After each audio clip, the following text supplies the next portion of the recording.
10th class good morning. आज हम आपको पढ़ाएंगे सप्लीमेंट्री।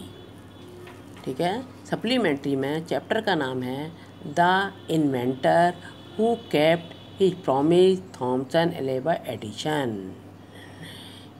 कौन करा रहा है ये?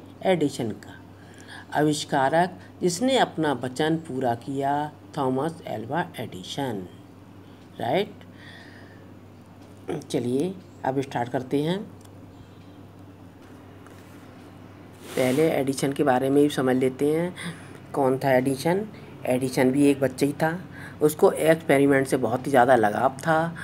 वो हमेशा ये सोचता था किस तरह से मुझे काम करना है, किस तरह से नहीं करना है, मैं किस तरह से काम करूं, किस तरह से काम नहीं करूं। उसने बहुत सारी पिक्चरें बनाई, ग्रामोफोन बनाए, इलेक्ट्रिक का काम किया कि किस तरह से यहाँ पे दुनिया के सामने मैं बिजली ला सकता हूँ। जो अंधेरे में बच्चे पढ़ते रहते हैं उसके लिए कैसे काम करूँ। जबकि कैसा था, बहुत ही छोटा बच्चा था। उसी समय की इसमें यहाँ पर कहानी दी हुई है। चलिए सबसे पहले हम इसके मीनिंग लिख लेते हैं। सिंपली माने केवल, इन्वेंटेड माने आविष्कार किया, राइट माने सही, विंग्स माने पंख, मूवमेंट माने क्षण भर को, लॉस्ट पेशेंस माने नाराज हो गई, स्टूपिड माने मूर्ख, नोटी माने शरारती, पेशेंस माने धैर्यशालिनी, गाइडेंस माने सलाह, प्रोग्रेस माने विकास, टू ऑब्जर्व माने ध्यान से देखना, क्लोजली माने ध्यानपूर्वक, ए लॉट ऑफ माने बहुत कुछ, सिली माने मूर्खता से भरा हुआ। चलिए स्टार्ट करते हैं। When you want to read at night, you simply press a switch and electric bulb gives you light. Do you know who invented the electric light? He was an American named Thomas Alva Edison. क्या बता रहा है ये? जब भी आप रात पे पढ़ना चाहते हैं तो आप सिर्फ एक स्विच दबा देते हैं और बिजली को रोशनी आपको प्रकाशित कर देती है। क्या आप जानते हैं कि बिजली की रोशनी का आविष्कार किसने किया? वह थॉमस एल्वा एडिसन का नाम एक अमेरिकन था। इतना क्लियर हो गया? चलिए आगे देखते हैं। Even in his childhood, Edison loved to do experiment. He was fond of asking questions and he was never satisfied till he got the right answer. There are many stories about his childhood and here are a few of them. उसने बचपन तक में उसे परीक्षण करने से प्रेम था। उसे प्रश्न पूछना अच्छा लगता था। जब तक उसे सही सही उत्तर न मिल जाए तब तक उसे कभी भी संतोष नहीं होता था। उसके बचपन के बारे में अनेक कहानियाँ हैं और उनमें से कुछ यहाँ पर दी गई हैं। इतना क्लियर हो गया? One day, when young Edison was at school, the teacher was telling the children a story about the birds. He got up and asked the teacher, "Madam, why cannot man fly like a bird?"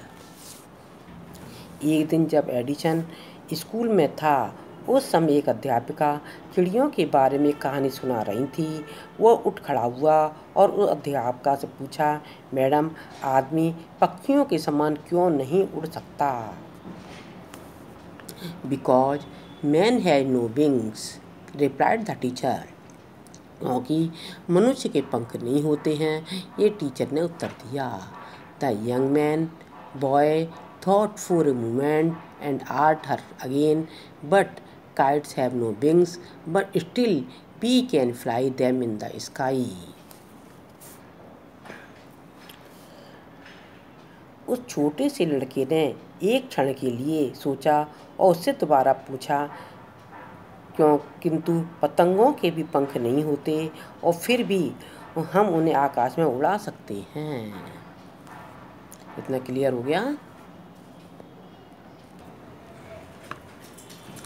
All the other boy laughed and the teacher lost his patience.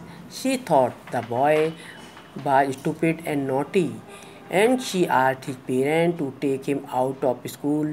His parents took him home, but they knew that he was not a stupid boy. Edison was just 8 years old when this happened. चलिए इसको भी clear कर लेते हैं। अन्य सभी लड़के हंस पड़े और अध्यापिका ने अपना धीरज खो दिया। उसने सोचा कि वह मूर्ख, वह उद्यमी लड़का है। उसने उसके माँ बाप से उसे स्कूल से निकाल ले जाने के लिए कह दिया। उसके माँ बाप उसे स्कूल से ले गए, किंतु वे जानते थे कि वह कोई मूर्ख लड़का नहीं था।